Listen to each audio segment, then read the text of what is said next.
नमस्कार दोस्तों, हमारे YouTube चैनल में आपका स्वागत है। चमार जाति आपको इतिहास के बारे में क्यों नहीं बताया गया है? आज हम आपको चमार जाति शब्द का प्रयोग किसी को अपमान करने के लिए किया जाता है, लेकिन आपको मालूम नहीं होगा कि चमार जाति असल में क्षत्रिय समाज से आती है।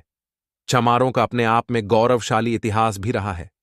1600 ईस्वी में जब पहली बार सिकंदर लोदी ने सदना कसाई को संत रविदास को मुसलमान बनाने की बहुत कोशिश की, लेकिन सिकंदर लोदी को मालूम था कि संत रविदास इस्लाम स्वीकार कर लेंगे तो भारत में बहुत बड़ी संख्या में हिंदू इस्लाम कर लेंगे, तब हम भारत पर राज करेंगे। सिकंदर लोदी की यह बात संत रविदास ने नहीं मानी, तो सिकंदर लोदी ने संत रविदास को अपने कारावास में डाल दिया। फिर सिकंदर लोदी ने संत रविदास से खाल उतार चमड़ा पिटवाने का काम करवाया।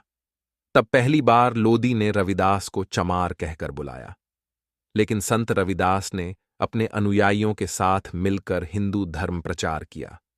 फिर भी चमार इतिहास क्यों नहीं दर्शाया गया? दोस्तों, आपको क्या लगता है कि आज नेता और उच्च जाति के लोग चमार जाति से नफरत करते हैं? दोस्तों, आज चमार जाति ने आजादी की लड़ाई में बढ़ चढ़कर हिस्सा लिया है। 1857 में अंग्रेजों के खिलाफ सबसे पहले चमारों ने युद्ध छेड़ा था। उदैया चमार पहले स्वतंत्र सेनानी के तौर पर तिलका मांझी और उनके साथियों के द्वारा अंग्रेजों के खिलाफ छेड़े गए युद्ध से आग भड़क उठी। इसके बाद अंग्रेजों के खिलाफ क्रांति की। उदैया चमार ने अंग्रेजों के खिलाफ लड़ते सैकड़ों अंग्रेजों को मौत के घाट उतार दिया। उदैया चमार को ब्रिटिश सैनिकों ने पकड़ लिया और उन्हें फांसी दे दी गई। दोस्तों, आपको मालूम नहीं गंगू चमार के बारे में? भारतीय इतिहास के बारे में उनका इतिहास छुपाया गया है। गंगू चमार को पहलवानी का शौक था। सती चौरा गांव में इनका पहलवानी का अखाड़ा था।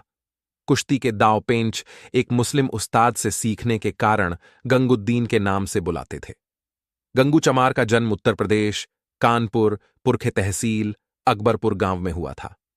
स्वर्ण जाति अत्याचार और अमानवीय व्यवहार से दुखी होकर उनके पूर्वज कानपुर शहर के चुन्नीगंज इलाके में आकर रहने लगे।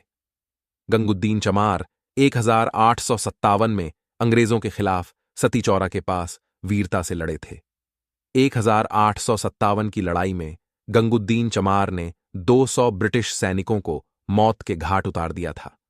ब्रिटिश सरकार डर गई थी। फिर ब्रिटिश सरकार ने अंग्रेजों के कुत्तों को गंगू चमार को गिरफ्तार करने का आदेश दे दिया और अंग्रेज कुत्ते की तरह उनके पीछे लग गए।